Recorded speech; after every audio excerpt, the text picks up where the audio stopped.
Howdy folks, Jambareeqi here and welcome to another episode of Jambareeqi Cinema, the show where I review films that have been released in UK theatres. In this episode, I'll be discussing the Happytime Murders, a film set in a world inhabited by humans and puppets, with puppets being treated as below humans. We centre on ex-detective turned private investigator Phillips, who is a puppet, and must team up with his old human partner Detective Connie Edwards, as they investigate a string of murders on the stars of a beloved puppet sitcom called the Happytime Gang, which co-starred Phil's brother, Larry. The problem is that Edwards holds a grudge against Phillips, because many years ago, Connie was held at gunpoint by a criminal, and Phil tried to shoot the thug, but missed, accidentally shooting an innocent puppet instead. The criminal ended up shooting Edwards. She survived, but she had to have her liver replaced with a puppet organ, because the nearest hospital was for puppets. So many people are calling this movie maybe the worst film of 2018. While I've personally seen much worse films this year, I completely understand why some people would consider the Happytime Murders to be that bad, because oh boy, it's a stinker. This movie's comedy is very dependent on audiences finding raunchy puppets to be inherently funny, expecting people to automatically burst into roaring laughter just because puppets are swearing, having sex, doing drugs, or committing violence. The thing is though, we've already had adult puppet comedies that have done all this before, movies like Meet the Feebles and Team America, so there's no shock value in seeing puppets being naughty. It's been done, the joke is all dried out.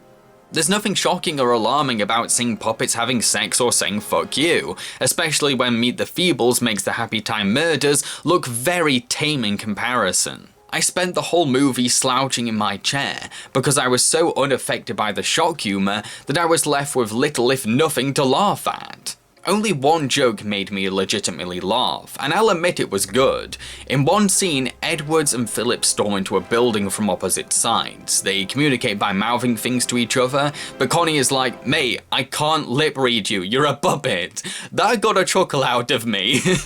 I did like the character of Phillips. He's a bit sleazy and rude, but you can tell that he's a good man deep down, and his rough attitude stems from how humans have mistreated him all his life. He does have a big heart, especially when it comes to puppet rights. While Connie Edwards, well, she does have her badass moments, and I appreciate when she gives sexist men a good talking to, but there's a scene where she chloroforms an innocent paramedic, and not reluctantly either. She calls him an asshole after knocking him out. Wow, fuck you!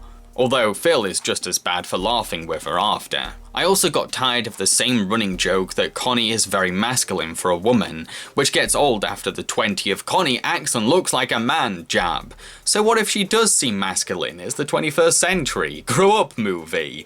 It's not as funny as you think it is. Even when you take away the unfunny comedy, what we're left with is a cliche detective story. One that has all the beats you'd expect from the buddy cop genre without any self-awareness or wink to the camera. The mystery boringly trudges along as we visit one former Happytime Gang cast member after another, each one leaving no impact at all as characters. I don't care if any of them are murdered. Oh, and mystery fans, don't get too excited about trying to work out who the culprit is, because that's so easy to discover. It will click with you after a microsecond. The movie attempts to have this whole racism allegory with the puppet and human relationship, but that's far from original grounds when Who Framed Roger Rabbit did the exact same concept. Right down to being a murder story starring an alcoholic grieving PI set in a world where animated characters are considered inferior. There's even a puppet femme fatale. It's all predictable and uninspired stuff, folks. There's nothing here.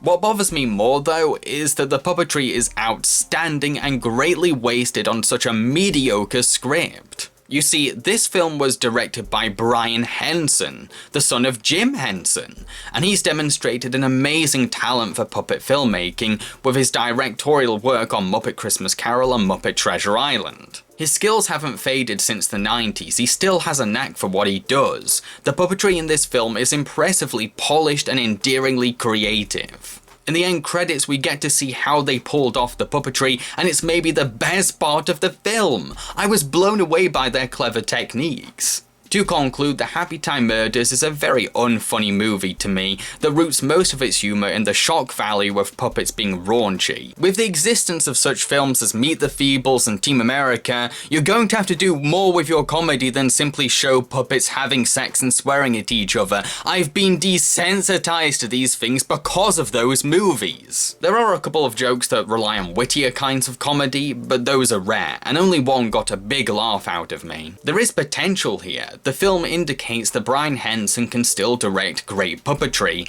and maybe he can go on to adapt a better screenplay out there, especially if it's a chance for adult puppetry to try something more serious. Because the whole puppets being naughty joke is old hat now. We've squeezed the life out of that gag. I've been Jambareeqi and I hope you enjoyed this review. If you did, then feel free to click like, share it with friends and family, and maybe perhaps subscribe to my channel.